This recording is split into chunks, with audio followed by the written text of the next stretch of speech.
අද අපි බලමු අනියන් garlic rice එක හදන්නේ කොහොමද කියලා. උයන්න ගොඩක් කම්මැලි අයට මේ rice එක නම් නියමට ගැලපෙනවා. ගොඩක් දේවල් ඕනෙත් නැහැ මේක හදන්න. අපි බලමු මොනවාද ඕන වෙන්නේ කියලා. මුලින්ම ඔයාලට ඕන වෙන ingredients ටික මම පෙන්නලින්නම්.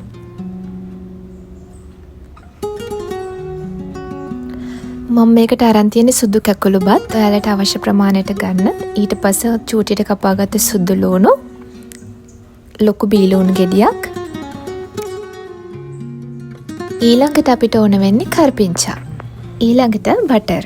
මේකේ සීක්‍රට් ඉන්ග්‍රීඩියන්ට් එක තමයි සෝයා සෝස්. ඊළඟට බිත්තරයක්. සෝයා සෝස් නැතුව උනත් හදන්න පුළුවන්. මුලින්ම පෑන් එකට බටර් ටිකක් දාගන්න. බටර් ගෙදර නැත්නම් ඒ වෙනුවට පොල් තෙල් පාවිච්චි කරන්නත් පුළුවන්.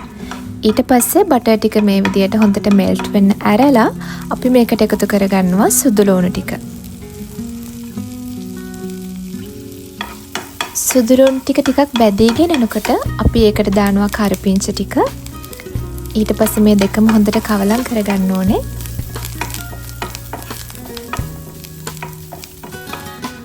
ඊළඟට පොඩියට කපාගත්ත බීලුණු ගෙඩිය දාන්න ඕනේ.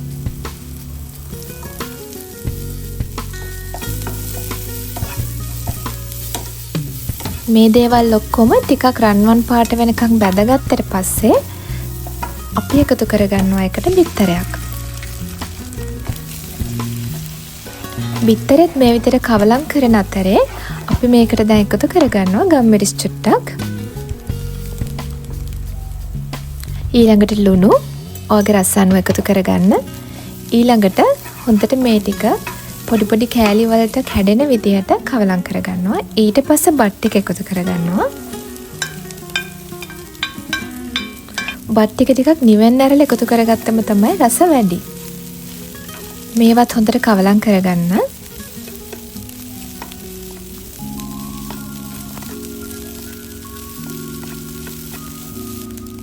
ඊළඟට මම අර කිව්ව සීක්‍රට් ඉන්ග්‍රීඩියන්ට් එක සෝයා සෝස්. ඔයාලට සෝයා සෝස් නැත්නම් සෝයා සෝස් නැතුව උනත් මේක කන්න පුළුවන්. මේක ඉතින් පොඩි බඩගින්නට ඉක්මනට හදාගන්න පුළුවන් කෑමක්.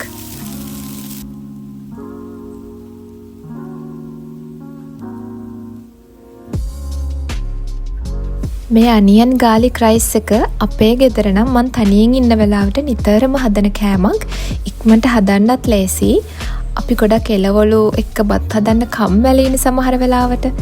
ඒ වෙලාවට මේක ඉක්මනට හදලා ගන්න පුළුවන් කෑමක්. ඉතින් මේක තමයි මං හදපු අනියන් garlic බත. ගෙදර තියෙන පොඩි අමුද්‍රව්‍ය ප්‍රමාණයකින් මේක හදා ගන්න පුළුවන්. ඔයාලට එනසාල් කරාමුණට තියෙනවා නම් ඒවත් තලලා දාන්න පුළුවන්.